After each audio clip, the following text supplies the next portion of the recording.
People are bored with crypto and they're walking away. We see that by the daily exchange volume. Since October of last year until now, it has been on a decline with lower lows and lower highs. And for the last couple of months, it has been on a decline. Even though with the counter trend rallies that we had for Bitcoin, it's still the exchange volume was flatlining. That means people are losing interest. And in today's analysis, we're gonna take a look at why that's happening, right? Objectively, from both perspectives, the bulls and the bears. Of course, the bears are celebrating at the moment with the price going down. Some bulls still have hope that we're going to go higher from here, while others are walking away. And that's understandable. For the last 24 hours, we have more than $1 billion liquidations for both longs and shorts. We're also going to assess which markets still have strength in them and why we're at the current price for BTC and what can we do about it. Okay, let's get started. So for BTC, we're currently at 66.2K. If you go back and watch our previous videos, we were talking about this in April, how this counter trend rally will result most likely in the price going down, even though it broke the diagonal descending line, was looking strong, was looking great. We'll set the narrative that it has this major support line at 65 that sits on top of the previous cycle top. But that seems to be falling through the cracks at the moment. This counter trend rally is officially invalidated. Why? Because it broke off from the 200-day SMA. It lost the 78K level, 75. It broke the 50% level here. As you can see, we have a daily close yesterday, breaking the 50% level. This 50% level is not only for this counter trend rally, but actually for the whole bull market structure from the low of November of 2022 to the high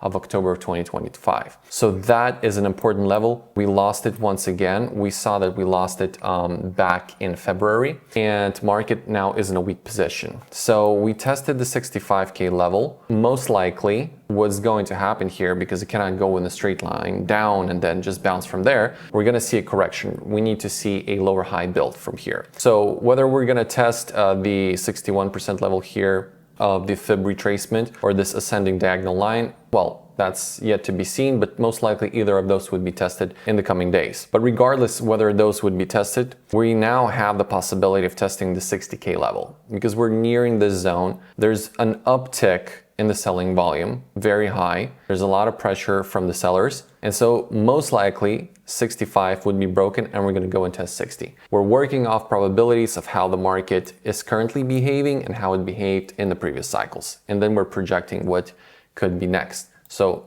I'm not trying to push a narrative here. I'm just saying that if we go back and we watch how the market behaved previously, we need this correction period, loss of interest, complete capitulation, so then we can consolidate, accumulate, and move higher, breaking the 200-day SMA, breaking the 50-week SMA and the 100-week SMA, and then to have our bull run. Now, this information would be important for bulls who are constantly looking for Bitcoin to go up, or people who are just looking for a strong market to put their money in. And of course, you do you. This is not financial advice, but if you're not day trading and you're one of those people, this is definitely not a market that shows strength, right? It's up to you how you want to play it. But this market definitely doesn't look strong. We see this from the trading volume. People are not pouring money into the market, and we see that from the technicals. Also, USDT dominance has been on the rise. Now, this is on a weekly, and it's testing actually the levels from 2022. The most that we wicked is 9.4. Currently, we're sitting at 8.2% of dominance. So we still have some room to go. Dominance is on the rise. The 200-day SMA is acting as support. So that's why you're seeing money flow out of risk assets like Bitcoin and to USDT, basically stable coins, because people are trying to protect their capital. Now, where is all of the money flowing? Where is a strong market, right?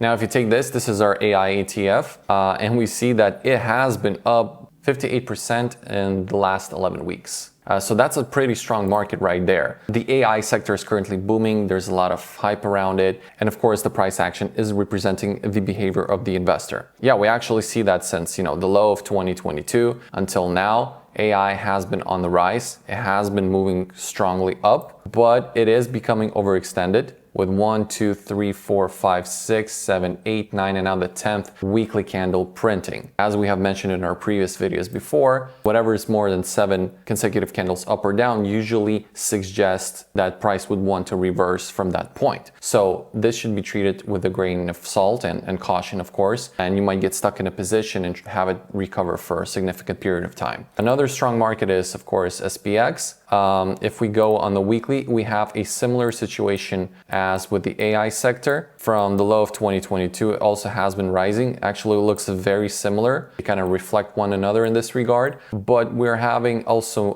1, 2, 3, 4, 5, 6, 7, 8, 9, 10 candles up with this one printing red. So whether we get a reversal this week or not, this is of least importance. What is important is to know that whenever you're near all-time high territories, people usually would like to short the market or go long, and the market watches them both ways. Even though this looks like a strong market, it also should be treated with a grain of salt because you could get easily locked up by entering at these levels. But you do you, I'm just drawing conclusions what I see from the chart. Now, as for gold, we also have been covering it for quite some time, and we see that price action is just compressing in this area of 23% on a Fib retracement, this major support line from October of last year, the 200-day SMA, all just compressing into this triangle right here, looking either for a breakout or a breakdown. The reason this is happening is, again, the 50% level was lost here. We have a slowdown of momentum. Once S&P starts falling, people typically hedge into gold, so that hasn't happened yet. So it will be interesting to see whether this plays out this time. But gold is definitely on a slowdown here, and whether structurally it has been strong, this is not the strongest market, like if we compare this, for example, even to the AI sector, right?